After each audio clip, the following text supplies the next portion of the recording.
വണക്കം. രാഹുൽ ഗാന്ധി സ്നേഹത്തിന്റെ കട തുറന്ന കർണാടക. സ്നേഹമെന്ന് പറയുന്നത് വില കുറച്ച് കാണേണ്ട ഒരു സാധനമല്ലല്ലോ.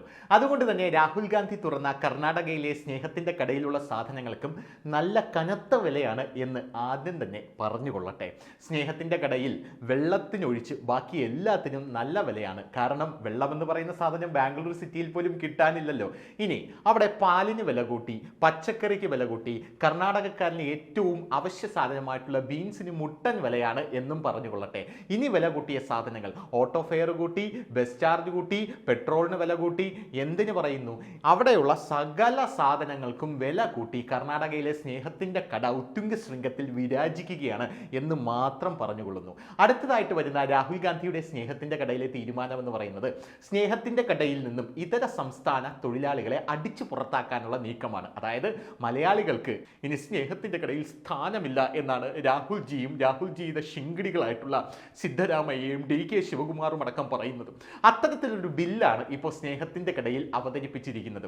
തൊഴിലാളികൾക്ക്, അതായത് വ്യവസായ മേഖലയിലും സ്വകാര്യ മേഖലയിലുമുള്ള തൊഴിലാളികൾക്ക് ഇനി സ്നേഹത്തിന്റെ കടയിൽ പണിയെടുക്കണമെങ്കിൽ 15 കൊല്ലം കർണാടകയിൽ താമസിച്ചിരിക്കണം. പോരാത്തതിന് കന്നഡ ഭാഷ അറഞ്ചം പുറഞ്ചം അറിഞ്ഞിരിക്കണം എന്നുള്ളൊരു ബില്ല് ഇപ്പോൾ അവിടെ കൊണ്ടുവരാനുള്ളൊരു നീക്കം നടത്തിയതിന് പിന്നാലെ തൊഴിലാളികൾ സംഘടിച്ച് പ്രതിഷേധിച്ചതിനെ തുടർന്ന് അത് മരവിപ്പിച്ചു വച്ചിരിക്കുകയാണ് എന്നും അറിയാനായിട്ട് സാധിക്കുന്നു. എങ്കിലും ആ ബില്ല് ഉടനെ തന്നെ സ്നേഹത്തിന്റെ കടയിൽ പൊട്ടിപ്പുറപ്പെടും എന്നും അറിയാനായിട്ട് സാധിക്കുന്നുണ്ട്. ഇനി എന്താണ് ആ ബില്ല് എന്ന് നമുക്ക് ഒന്ന് പരിശോധിച്ച് നോക്കാം. നമ്മുടെ കേരളത്തിൽ വരുന്ന ബംഗാളികളെ ചെല്ലും ചെലവും കൊടുത്ത് അതിഥി തൊഴിലാളികൾ എന്ന് വിളിച്ച് അവർക്ക് വേണ്ട പാലും മുട്ടയും അങ്ങോട്ട് കൊടുത്ത് അവരുടെ കയ്യിൽ നിന്ന് ഇങ്ങോട്ട് തെറി വാങ്ങിക്കുന്ന ഒരു സാഹചര്യം കർണാടകയിൽ ഉണ്ട് എന്ന് കരുതി അങ്ങോട്ടേക്ക് പോകുന്ന, അവിടെ അതിഥി തൊഴിലാളികളാകാൻ പോകുന്ന മലയാളികളോടാണ് അവിടെയുള്ള സിദ്ധരാമയ്യ പറഞ്ഞിരിക്കുന്നത് ഗെറ്റ് ഔട്ട് ഹൗസ്, അഥവാ നമ്മുടെ മുഖ്യമന്ത്രി പിണറായി വിജയൻ പറയുന്നത് പോലെ കടക്ക് പുറത്തെന്ന്. DK ശിവകുമാറിന്റെ അടുത്ത് പോയപ്പോൾ DK ശിവകുമാർ പറഞ്ഞത് മാറി നിൽക്ക് അങ്ങോട്ടെന്നാണ്. അങ്ങനെ സ്നേഹത്തിന്റെ കട കൂടുതൽ ഊർജ്ജസ്വലമായിട്ട് മുന്നോട്ട് പോവുകയാണ് എന്ന് പറഞ്ഞുകൊള്ളട്ടെ. എന്ത് തന്നെയായിരുന്നാലും ആ ബില്ല് എന്താണെന്ന് നമുക്കൊന്ന് പരിശോധിക്കാം. ആ ബില്ലിന്റെ പേര് Karnataka state employees of local candidates in the industries, factories and other establishments bill 2024 എന്ന പേരിലാണ് ആ ബില്ല് അവതരിപ്പിക്കപ്പെട്ടിരിക്കുന്നത്. ഈ ബില്ലിലെ നോംസ് ആൻഡ് കണ്ടീഷൻസ് എന്താണ് എന്നുകൂടെ, സ്നേഹത്തിന്റെ കടയിൽ തുറന്ന ബില്ലാണല്ലോ, അപ്പോൾ നമുക്കൊന്ന് പരിശോധിക്കേണ്ടതായിട്ടുണ്ട്. ഈ ബില്ലിന്റെ പ്രധാനപ്പെട്ട നോംസ് ആൻഡ് കണ്ടീഷൻസ് എന്ന് പറയുന്നത്, ആദ്യം സ്വകാര്യ മേഖലയിലോട്ട് കടക്കാം.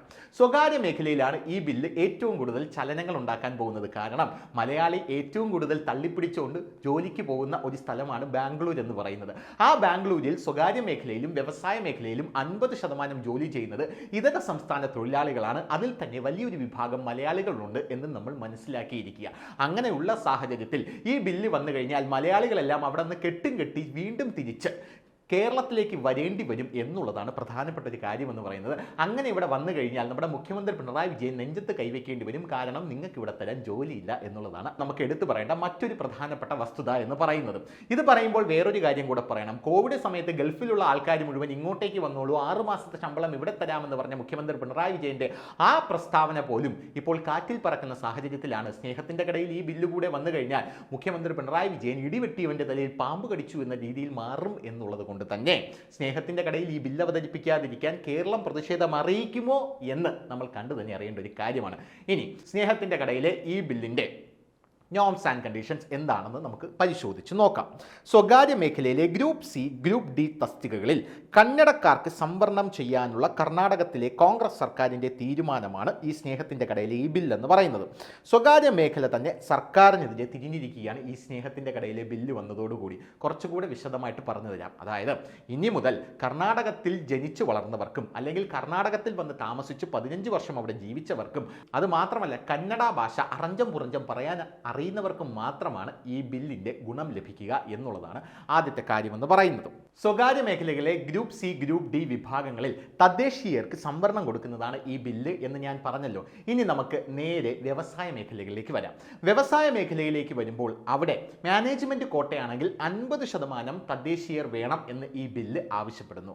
മാനേജ്മെന്റ് ഇതര വിഭാഗങ്ങളിൽ 75% അവിടെ സംവരണം ഏർപ്പെടുത്തിയിരിക്കുന്നത്. അതായത് കർണാടകക്കാരല്ലാത്ത വേറെ ആരും ആരും അങ്ങോട്ടേക്ക് ജോലിക്ക് പോകണ്ട.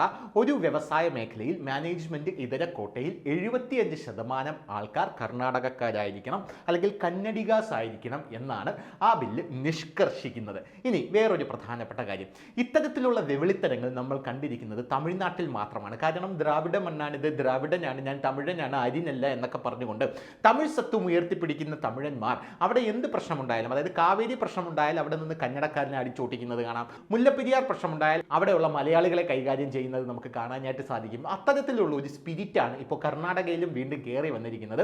പക്ഷേ ഇതിനെ നമ്മൾ വിദ്വേഷം എന്ന് പറയാൻ പാടില്ല, ഇത് സ്നേഹത്തിൽ ചാലിച്ചു തരുന്ന വിഷം എന്ന് വേണമെങ്കിൽ നമ്മൾ വിളിക്കാം. കാരണം അതിലും സ്നേഹമുണ്ടല്ലോ. വിഷം കോരി തന്നാലും രാഹുൽജി സ്നേഹത്തോടു കൂടിയേ നമുക്ക് തരൂ എന്ന് നമ്മൾ മനസ്സിലാക്കിയിരിക്കുക. ഇനി അടുത്തൊരു പ്രധാനപ്പെട്ട കാര്യം ഇതിൽ എടുത്തു പറയേണ്ടത്, കർണാടകയിൽ ജോലി ചെയ്യുന്ന തൊഴിൽ തേടുന്ന മലയാളികളുടെ നിലനിൽപ്പ് തന്നെ ഇതോടുകൂടി ഭീഷണിയിലാകും. മലയാളികൾ തൊഴിലിനായി ഏറ്റവും അധികം ആശ്രയിക്കുന്ന നഗരമാണ് ബാംഗ്ലൂരു. സ്വകാര്യ മേഖലയിലെ ജോലിക്കാരിൽ 50% മലയാളികളാണ്. പുതിയ ബിൽ നിയമസഭ പാസാക്കിയാൽ കേരളം, തമിഴ്നാട്, ആന്ധ്ര സംസ്ഥാനങ്ങളിൽ നിന്നുള്ളവർ തെരുവിലാകും. മലയാളികളടക്കം ഇതര സംസ്ഥാനങ്ങളിൽ നിന്നുള്ളവരോടുള്ള ക്രൂരതയാണ് ബില്ലെന്ന് BJP അവിടെ ചൂണ്ടിക്കാണിച്ചു. പക്ഷേ BJPയുടെ ഈ പ്രതിഷേധമൊന്നും കണക്കാക്കണ്ട, കാരണം അവർക്ക് സ്നേഹത്തിൻ്റെ കട തുറക്കാൻ അറിയില്ലല്ലോ. അതുകൊണ്ട് തന്നെ ഞങ്ങൾ പടിയിറങ്ങാൻ തയ്യാറാണ് BJP ഇത് ചൂണ്ടിക്കാണിച്ചെങ്കിൽ എന്ന് പറഞ്ഞ് അവിടെ മലയാളികൾ മുട്ട കാണിക്കാനുള്ള സാഹചര്യവും കൂടുതലാണ് എന്ന് സമൂഹ മാധ്യമങ്ങളിൽ ട്രോളന്മാർ, പ്രത്യേകിച്ച് BJP ട്രോളന്മാർ വച്ച് കീച്ചുന്നുണ്ട് എന്നുള്ളത് വേറൊരു കാര്യമാണ്. അങ്ങനെ സ്നേഹത്തിൻ്റെ കടയിൽ ഈ ബില്ല് തുറന്നപ്പോൾ വലിയ രീതിയിലുള്ള പ്രതിഷേധം ആദ്യമായിട്ട് ഉയർന്നു വന്നത് വ്യവസായ മേഖലയിൽ നിന്നാണ്. കാരണം കന്നഡിഗർക്ക് 75% സംവരണം കൊടുക്കുകയാണെങ്കിൽ ലവന്മാരുടെ മുട മുഴുവൻ ഞങ്ങൾ കാണേണ്ടി വരുമെന്നും അതിനെക്കാട്ടിലും മലയാളികൾ കേരളത്തിൽ പണിയെടുത്തില്ലെങ്കിലും കർണാടകയിലും ബാംഗ്ലൂരും വന്ന് മാക്കുമാക്കനെ പണിയെടുത്തോളും എന്നുള്ളത് കൊണ്ട് തന്നെ അവരെ ഞങ്ങൾക്ക് ആവശ്യമുണ്ടെന്ന് പറഞ്ഞ് വ്യവസായ പ്രമുഖനാണ് ഇതിനെതിരെ ആദ്യം അതിഭീകരമായിട്ട് പ്രതിഷേധമുയർത്തിയത് എന്നുള്ളതാണ്. ഇതേ പ്രതിഷേധത്തെ തുടർന്ന് തൊഴിലാളികളും പ്രതിഷേധവുമായി രംഗത്തെത്തി. പോരാത്തതിന് പല വ്യവസായ പ്രമുഖർക്ക് പുറമെ രാഷ്ട്രീയ പാർട്ടികളും പ്രതിഷേധവുമായി രംഗത്തെത്തിയതോടുകൂടിയാണ് സ്നേഹത്തിൻ്റെ കടയിൽ തുറന്ന ബില്ല് തൽക്കാലത്തേക്ക് ഞങ്ങൾ മരവിപ്പിക്കുകയാണ് എന്ന് പറഞ്ഞ് സിദ്ധരാമയ്യ ഒരു ഫേസ്ബുക്കിൽ പോസ്റ്റ് ഇട്ടത്. ഫേസ്ബുക്കിൽ സിദ്ധരാമയ്യ ഈ പോസ്റ്റ് ഇട്ടിട്ടും പ്രതിഷേധം തണുക്കാത്ത സാഹചര്യമാണ് ഇപ്പോൾ കർണാടകയിലുള്ളത് എന്ന് നമുക്ക് പറയാതിരിക്കാൻ യാതൊരുവിധ നിർവാഹവുമില്ല. എന്തായാലും രാഹുൽ ഗാന്ധി സ്നേഹത്തിൻ്റെ കട തുറന്ന് കർണാടക ഭരിച്ചു മുടിച്ചുകൊണ്ടിരിക്കുകയാണ്. ഞാൻ നേരത്തെ പറഞ്ഞല്ലോ, രാഹുൽ ഗാന്ധി കട തുറക്കാനായിട്ട് അവിടെ ചെന്നപ്പോൾ തന്നെ പറഞ്ഞത് നിങ്ങൾക്കെല്ലാം ഫ്രീ ആയിരിക്കും എന്നാണ്. ഇപ്പോൾ വെള്ളം പോലും കിട്ടാനില്ലാത്തൊരവസ്ഥയാണ് ബാംഗ്ലൂർ സിറ്റിയിൽ എന്ന് നമ്മളെല്ലാവരും കുറച്ച് നാൾ മുമ്പേ കണ്ടതാണ്. അത് കഴിഞ്ഞ് പറഞ്ഞു സ്ത്രീകൾക്ക് മുഴുവനും ഞാൻ സൗജന്യ ബസ് യാത്ര നടത്തുമെന്ന്. അങ്ങനെ സൗജന്യ ബസ് യാത്ര നടത്തി 295 കോടി, അത് റൗണ്ട് ചെയ്ത് വേണമെങ്കിൽ 300 ആക്കാം കേട്ടോ. അങ്ങനെ 300 കോടിയോളം നഷ്ടത്തിൽ വന്ന ബസ് മേഖല തകർന്ന് തരിപ്പണമായി മാനമര്യാദയ്ക്ക് ഓടിക്കൊണ്ടിരുന്നതാണ്. ആ തകർന്ന് തരിപ്പണമായ ആ ബസ് മേഖല തിരിച്ചു കൊണ്ടുവരാനായിട്ട് ബസ് ചാർജ് ഞങ്ങൾ കൂട്ടാൻ പോവുകയാണ് 25% എന്ന് പറഞ്ഞ് രംഗത്തെത്തിയിട്ടുണ്ടായിരുന്നു. വൈദ്യുതി ഫ്രീ ആയിട്ട് കൊടുക്കാമെന്ന് പറഞ്ഞു. നല്ല രീതിയിൽ പോകുന്ന ഒരു വൈദ്യുതി മേഖലയെ വൈദ്യുതി ഫ്രീ ആയിട്ട് ജനങ്ങൾക്ക് എടുത്ത് കൊടുത്ത് വൈദ്യുതി ചാർജ് കൂട്ടി വാങ്ങാനും പൈസയില്ല, വിൽക്കാനും പറ്റുന്നില്ല എന്നൊരു അവസ്ഥയിൽ കൊണ്ടെത്തിച്ച ശേഷം വൈദ്യുതി ബില്ലും യൂണിറ്റിന് ₹2.89 ഞങ്ങൾ കൂട്ടുകയാണ് എന്ന് പറഞ്ഞവർ രംഗത്തെത്തിയത് നമ്മൾ എടുത്തു കാണേണ്ട ഒരു വസ്തുതയാണ്. പിന്നെ ഇതിൻ്റെ എല്ലാം തത്ഫലമായിട്ട് വില കൂടിയ വേറൊരു വസ്തുവാണ് കർണാടകയിലെ മിൽമ പാലിൻ്റെ വില. കർണാടകയിലെ മിൽമയല്ല, വേറൊരു പേരാണ്. കർണാടകയിലെ ആ പാലിനും അവർ വില കൂട്ടി എന്നുള്ളതാണ്. കാരണം അവിടെ പിടിച്ചു നിൽക്കാൻ വയ്യാത്തതുകൊണ്ട് ആ പാല് കേരളത്തിൽ കൊണ്ട് ഇറക്കാനായിട്ട് പോയപ്പോൾ മുഖ്യമന്ത്രി പിണറായി വിജയൻ കണ്ടമല്ല കായൽ വഴി അടിച്ചോട്ടിച്ചു. കാരണം ഞങ്ങൾക്ക് ഞങ്ങളുടെ മിൽമയുണ്ട്, നിങ്ങളുടെ പാല് നിങ്ങൾ അവിടെ സ്വനത്തിയാൽ മതി എന്നാണ് കർണാടകക്കാരനോട് നമ്മുടെ മുഖ്യമന്ത്രി പിണറായി വിജയൻ പറഞ്ഞത്. രാഹുൽ ഗാന്ധിയും നമ്മുടെ മുഖ്യമന്ത്രി പിണറായി വിജയനും ഒരേ സഖ്യമാണെങ്കിൽ പോലും രണ്ടുപേരുടെയും അന്തർധാര സജീവമല്ലാത്തത് കൊണ്ട് തന്നെ അവർക്ക് കണ്ടം വഴി ഓടുകയല്ലാതെ വേറൊരു നിവൃത്തിയുമില്ലായിരുന്നു. പിന്നെ ഇവിടെ നിന്ന് മിൽമ പാൽ അങ്ങോട്ട് കൊണ്ടിറക്കാനുള്ള ഒരു നീക്കവും നടത്തിയിരുന്നു. അതെന്തായി എന്നുള്ള നീക്കം ഇതുവരെ നമുക്കറിയാനായിട്ട് സാധിച്ചിട്ടില്ല. ഇങ്ങനെയുള്ളൊരു സാഹചര്യത്തിൽ സ്നേഹത്തിൻ്റെ കട വച്ചടി മുന്നേറ്റവുമായി കയറിപ്പോവുകയാണ്.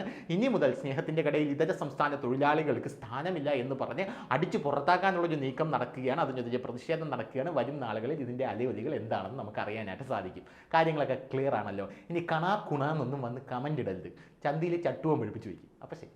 കൂടുതൽ വാർത്തകളും വിശേഷങ്ങളും നിങ്ങളിലേക്ക് എത്താൻ ABC മലയാളം സബ്സ്ക്രൈബ് ചെയ്യുക, ബെൽ ബട്ടണും അമർത്തുക.